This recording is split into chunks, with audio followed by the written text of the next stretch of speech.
quando a gente fala de análise estática e revisão, é uma perspectiva que, cara, tudo que vocês estão vendo aqui pode ser revisado ou pode ter uma análise estática. O design da interface gráfica pode ser revisado por um ser humano para entender se segue boas práticas de design, de interface gráfica. Se a API segue as boas práticas de design, seja lá qual for o estilo de arquitetura ou protocolo que ela está usando. Por exemplo, vou desenvolver uma API REST. Será que... Deixa eu revisar aqui o Swagger para saber se a gente está usando as boas práticas de definição de API REST. User Story. Existem boas práticas para a escrita de User Story. Me apresentaram uma User Story, eu vou revisá-la para saber se ela realmente atende essas boas práticas. Recebi diagramas de sistema. Recebi aqui um diagrama chamado diagrama de sequência. Opa, deixa eu revisar aqui para saber se as informações estão corretas. Para revisar se realmente as interações na sequência estão corretas. Se segue as boas práticas de um diagrama de sequência, né, segundo o que a UML prega, por exemplo. Estudos analíticos. Deixa eu revisar aqui para saber se tem algum número que foi colocado aqui, mas que não faz sentido com o que realmente foi a utilização do usuário. Regras de negócio. Deixa eu revisar aqui para saber se tem ambiguidade, se tem duplicidade de regra de negócio. Por exemplo, está escrito 2 vezes em 2 pontos diferentes de um documento de 30 páginas que o usuário, administrador, tem direito de alterar qualquer coisa, mas que o usuário, o publicador não tem. Tá escrito em 2. Encontrei mais 3 lugares onde está escrita a mesma regra. É duplicidade. Puxa, essa regra de negócio ela tem duplicidade, eu posso remover aqui para facilitar a leitura, entende? Então, na análise estática e revisão, eu posso sair revisando tudo isso. Aplicação, eu posso revisar o método. Eu, Júlio, ser humano, lendo o método linha a linha para saber se ele está bem, se ele foi bem escrito. Eu também posso usar análise estática aqui. Posso falar, olha, mecanismo de análise estática, vai lá e avalia esse código. Tipo o Word, sabe? Quando você está escrevendo no Word, você escreve alguma palavra errada, ele grifa de vermelho. A análise estática pode ir lá e dizer para você, olha, nesse código aqui tem algumas coisas que não estão boas não. Por exemplo, tem aqui um condicional, um if, que você abriu a chave e esqueceu de fechar. É uma possibilidade ali de uma análise estática conseguir identificar isso. Certo? Então, posso revisar ser humano ou posso usar uma análise estática. Posso revisar uma API. Posso colocar uma análise estática de uma API. Posso revisar a interface gráfica. Ou posso colocar ali uma análise estática para revisar. Por exemplo, na interface gráfica web, lá está escrito que quando você coloca, quando você abre uma div, você tem que fechar a div. Puxa, não está fechado, então eu posso analisar isso. Ou alguns outros componentes da interface gráfica. Por fim, escreveram lá, usando Gherkin, alguns cenários. Com dado que, quando, então. Mas olha só que interessante esse cenário. Aqui está escrito dado que, aqui está escrito quando. Depois tem então, depois tem quando, depois tem então. Depois tem quando, depois tem então. Puxa, isso não está seguindo as boas práticas de escrita da sintaxe Gherkin. Eu preciso ir lá entender qual que é as boas práticas e trazer aqui para falar para o meu time que esse artefato que foi entregue aqui junto com a User Story não está bom o suficiente. Precisamos melhorar. E só aqui, nesses pequenos minutos falando sobre análise estática e revisão, eu tenho certeza que você já começou a perceber que alguns pontos você não fazia, outros pontos você já fazia e alguns pontos você definitivamente percebeu que agora você tem que fazer. Entende o que eu quero dizer? Por quê? Porque a gente está discutindo aqui sobre o meu papel como sendo alguém que testa aplicações de contribuir para o meu time com a revisão de algumas coisas. Falando de maneira prática, pesquisa sobre boas práticas de design de UI, boas práticas de design de API, boas práticas de User Story, boas práticas de diagrama de sistema, boas práticas de análise de estudos analíticos, boas práticas de escrita de regras de negócio, boas práticas de escrita de métodos na linguagem ABC, boas práticas de escrita de uma aplicação que vai ser exposta por uma API. Boas práticas de desenvolvimento de interface gráfica web, mobile, desktop. Boas práticas de escrita de critério de aceitação com Gherkin. Encontrou tudo isso? Vai lá para o seu dia a dia e aplica essas boas práticas. Você vai encontrar um monte de problemas. E melhor do que isso, ensina seus pares, seus parceiros, as pessoas do seu time a conseguir utilizar isso. Fica aí para você uma bela de uma dica aqui para como você pode estruturar os seus testes ou as suas revisões a partir da análise estática e revisão. Mas não é só isso, né? A gente também falou sobre a perspectiva estrutural. Quando a gente fala da perspectiva estrutural, aí já é diferente. Não é em tudo que você vai poder aplicar. Você pode utilizar a perspectiva estrutural, por exemplo, lá na questão do design, dos designs da sua interface gráfica ou da API. Por quê? Porque ela traz para você algumas características de como a pessoa que desenhou a API vai querer que ela esteja. Então você olha estruturalmente para saber se está sadia, para saber se, né, os componentes internos eles se conversam, se estão bem definidos, se eles, né, realmente têm uma conexão que seja factível, né? Um bom exemplo aqui na API. Se alguém fez o desenho de uma API e colocou lá nessa API que, sei lá, vai preservar, é uma API REST e vai preservar a sessão, isso já está contra, né? Porque uma API REST, ela é stateless, ela não preserva estado. Então, num caso como esse, a gente está indo contra uma perspectiva estrutural da API. A gente vai para diagramas de sistema e lá está falando, olha, eu tenho aqui um diagrama de componente que fala que o componente A se conecta com o B. E você fala, cara, o B não poderia se conectar com o A. Por quê? Porque o B pertence a, sei lá, um outro time e a gente teria que ter um intermediário entre eles. Aí você já identificou ali um problema estrutural. Você identificou um problema estrutural ao ler aqueles diagramas de sistema. Quando a gente fala da aplicação, a gente está falando dos métodos, por exemplo. Eu estou falando aqui do literalmente código-fonte. Você olha para os métodos que aquela aplicação tem e você fala, cara, não sei se essas linhas, se esse trecho de linha aqui vai funcionar. Preciso ter um teste de unidade que faça a cobertura dessas linhas. E aí você vai lá e cria um teste de unidade apenas para validar a cobertura. O que é cobertura? É literalmente o exercício daquelas linhas para saber se aquelas linhas se comportam da forma que você esperava ou não. Para você que gosta de pesquisar, pesquise sobre cobertura de decisão e cobertura de sentença. Vai te ajudar com esse tipo de teste estrutural.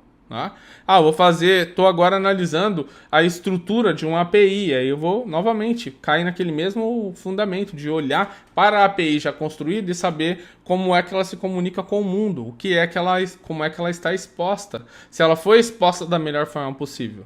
Vou para a perspectiva de interface gráfica, vou identificar se a estrutura da aplicação web foi definida de maneira satisfatória. Será que ela está utilizando os componentes estruturais que são necessários? Por exemplo, olha, eu sei que quando eu estou desenvolvendo uma aplicação, eu preciso ter, por exemplo, uma estrutura que ela seja flexível. Por exemplo, caixas que sejam flexíveis. Ao invés de caixas que são, pré-estruturadas, pré-estabelecidas com tamanho fixo. Puxa, nesse caso, então, se elas têm que ser flexíveis, eu vou olhar para a estrutura da minha aplicação web, para o meu front-end, e vou saber se existe ali uma forma de conseguir deixá-la flexível. Se não, eu já discuto com o meu time para que a gente possa falar um pouco mais sobre essa questão da forma com que a estrutura da aplicação web foi definida, né? Hoje em dia tem algo muito comum, desenvolvimento em Angular, em React. Eu vou olhar para essas tecnologias e vou saber como é que é recomendável a estrutura, né, dos componentes e vou ver se a minha aplicação web moderna está seguindo aquilo, né? Estrutura. Eu, como sendo alguém que testa aplicações, posso interagir aqui também para que a gente possa contribuir para o nosso time nessa perspectiva. Novamente, você não guarda esse conhecimento contigo. Quanto mais pessoas ao seu redor você treinar, para que elas também saibam olhar para a qualidade de software como um todo, melhor é. Beleza? Aí a gente vai para a perspectiva funcional. Na perspectiva funcional já é diferente. Você não usa design, você não usa user story, você não usa... Desculpa, deixa eu refrasear, tá? Porque você usa essas coisas para te trazer ideias, mas você não testa essas coisas. Você não testa o design, você não testa a user story, você não testa o diagrama, você não testa o critério de aceitação, você não testa a regra, você não testa o estudo analítico. Por quê? Porque isso tudo são artefatos, não funcionam. Você não abre o critério de aceitação e sai executando ele, porque ele não é um software, ele é um documento de texto puro. Você não abre o design do sistema e sai testando ele. Por quê? Porque ele não é o software, ele é o que gerou o software. Desculpa, ele é o que inspirou a criação do software. O que você testa funcionalmente é a aplicação. Os seus métodos, as APIs, as interfaces gráficas, você testa isso. Por quê? Porque você coloca tudo isso em execução e sai exercitando.